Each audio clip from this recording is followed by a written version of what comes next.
What's up, everyone? Yesterday I had Sam Tan over and we took, well, I should say mostly Sam, took this from a raw piece of material to through its initial styling. So let's take a look at some of that process. That dull color seems to indicate that it's dead. I'm going to scope out the other side of this vein to see if that's also the case here.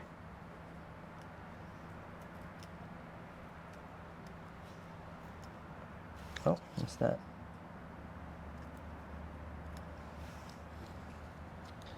Let's see. Kind of like dentistry. Yeah, that looks dead as well. So actually, you're right. This whole thing is dead. Yeah, it's just like how narrow that is. It seems like when it got like uprooted, that whatever was holding those two, I see. probably got killed. But this is alive. So, and for the camera, you can see that dull. What do you describe this color? Like tan? Yeah. And then that's like kind of white. So this live vein then is either receding or it's like diverting in some way. It's funny, Jay usually uses a wire wheel. Oh, I'm sure that works actually. I just haven't used one. All right, here's a Fordham with a wire wheel on it if you want. Oh, really? Oh, shoot.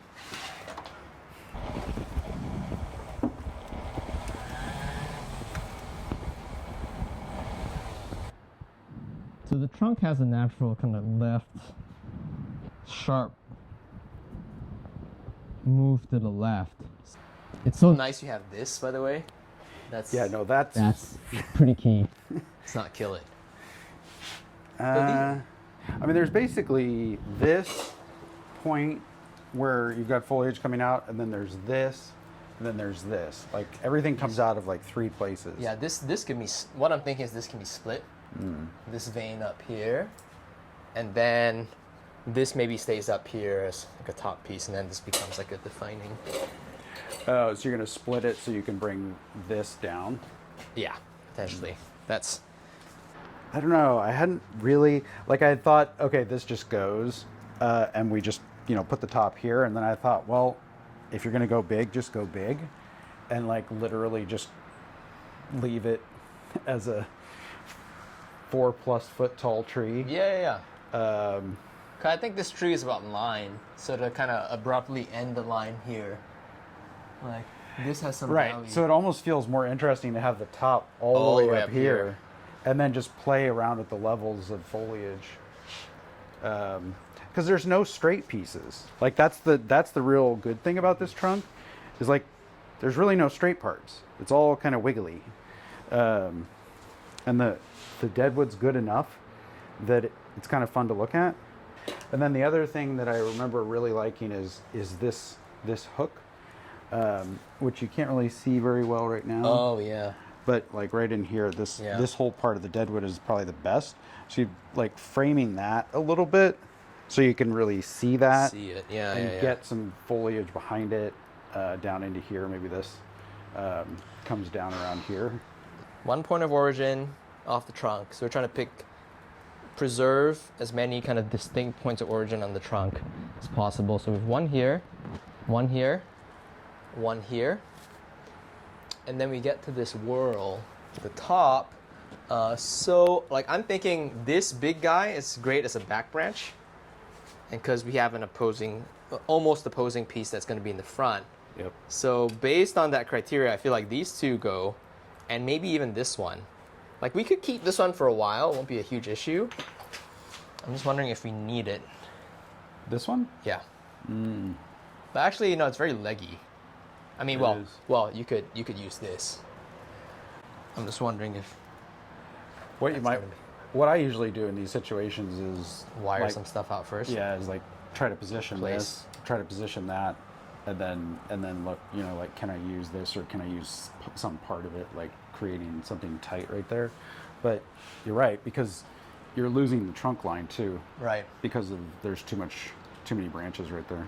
Right, and then this, yeah. And all the way up here, what's going on here? Let's see. I already cut off some stuff up here. Yeah, there's just a little pokey. There's a good point of origin here. This is like a big winner. There's a whorl right here. Just cut one of the sense aesthetically, but I think in this case it so happens that another tree in the front is going to be a good idea. I feel like this is like a deluxe arrangement. I can have nice big mountain conifers, but I don't have to like wire them. I love wiring them. That's awesome. And I guess I could just cut this off if I don't need it. But let me think. If I use this length, I get this. I don't think I actually need that.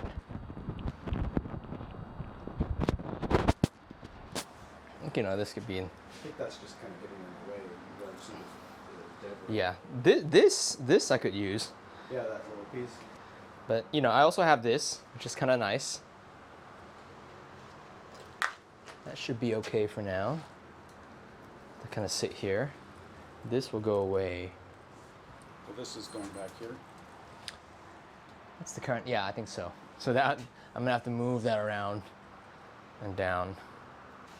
And if that's the case, then I'll pair 4 from here all the way up here. Just so I can move that. I mean, I guess I could just guy it as well and it'd be less.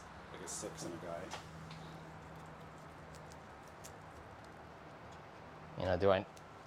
I would like to be able to control this.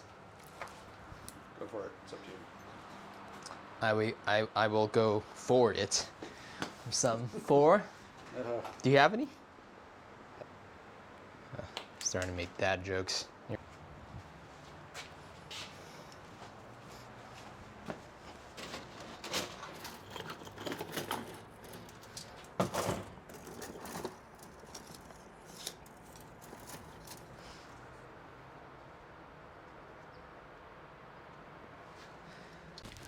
There's not many trees that I work on that are as tall as I am, and this one isn't. But when you put it on the turntable, it gets pretty close. So let me just give this a little bit of a spin. It's kind of an interesting trunk, and I think using the branching as we do, to kind of accentuate the movement of the trunk. So Sam and I did a lot of discussion of, what's the best angle on the lifeline, and some exploring of whether or not different parts of the lifeline were still alive. And it's kind of hard to tell sometimes, especially just a couple years, 4 or 5 years out of the ground. It's still possible that the lifelines are sort of receding. So with this as the chosen front picked, I think it really does a good job of highlighting this really interesting deadwood that's right here. And it's not the only front that we could have picked, but it's definitely a good one. The top is coming towards you, and then there's this sort of mirroring of the low pad here with the low pad from the apex here. And as you may, Sam and I kind of discussed whether or not bending this down and making it a shorter tree makes it a better tree. And I think we both agreed that in this case, just keeping it really tall gives you more of that line and a little bit more movement.